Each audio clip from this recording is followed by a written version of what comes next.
Еве, поради невремето кое не зафати во вторникот, навистина беше сериозно и бранот од дожд, грмежи и особено ветер премина преку Повардарје и по на исток преку Републиката и од него имаше сериозни штети, за жал и повредени граѓани. Но најмногу од се беше важно дали ова невреме можевме некако да го знаеме однапред дека ќе се случи, пред се поради тоа да се подготвиме на време. Ова невреме сепак беше многу екстремно, ретко се случувале вакви екстремни процеси, но би можел да споменам само дека во 80-тите години исто имаше едно сериозно вака невреме кое имаше големи последици за Кавадаречко, па можете лесно да погодите дека всушност малку се случило по-западно од ова што го имавме сега. Во овој период појавите, мислам календарски во годината, појавите се екстремно силни и често се случува, па и Стајковци се случи на почетокот на август. Значи, не е невообичаено, не се случува секоја година, но во некоја година може да се случи и два пати. Овие процеси што ги имавме со екстремно силен ветер беа поради спуштање на бранови од влажен воздух од северозапад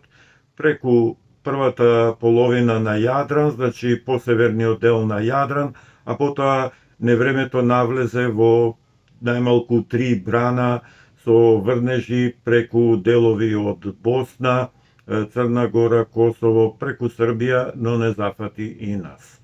Невремето кое го имавме сега би можело да се случи и во следниот период, во ова лето, но она што нас не опушта и што не тера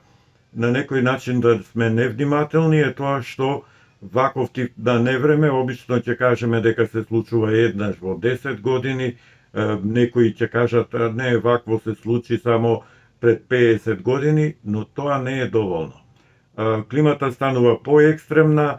поекстремни се појавите, особено во летниот период, посушни ќе имаме години, а од друга страна налетите на невреме, значи промените ќе бидат многу поекстремни со посилни процеси. Дали во овие следни денови така ќе се случи, можам да кажам дека во петок имаме сосема подруг процес во кој ќе биде повторно нестабилно со пороен дожд, грмежи и секако и ветер. Невремето ќе се спушти овој пат од север, веќе во четврток зафаќа Словачка, навлегува во континентот се подлабоко сосема од север, а во петок за жал ќе го зафати и целиот Балкан и значително ќе ги спушти температурите, ќе донесе поројни врнежи проследени со грмежи понекаде во вид на невреме и овој пат ќе зафати и Западна Македонија. Да споменам дека западниот дел, особено Прилепско, со месеци се наоѓа во една, така да речам, опфатен со една друга појава, која е подмолна и не се споменува па ни во медиумите. Се уште овој регион е под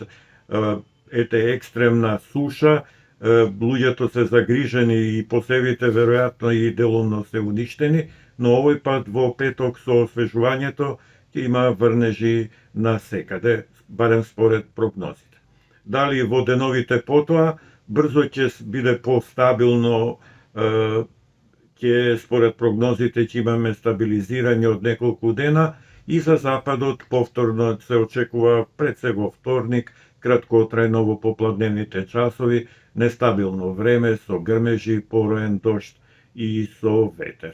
Инаку температурите и сега малку ќе се покачат до петок и сепак во петок малку покачените температури исто така ќе влијаат на будноста на појавите, но пак ќе речам ќе има услови за невреме, но не од ваков тип како сега што имавме. Во иднина поради климатските промени кои секако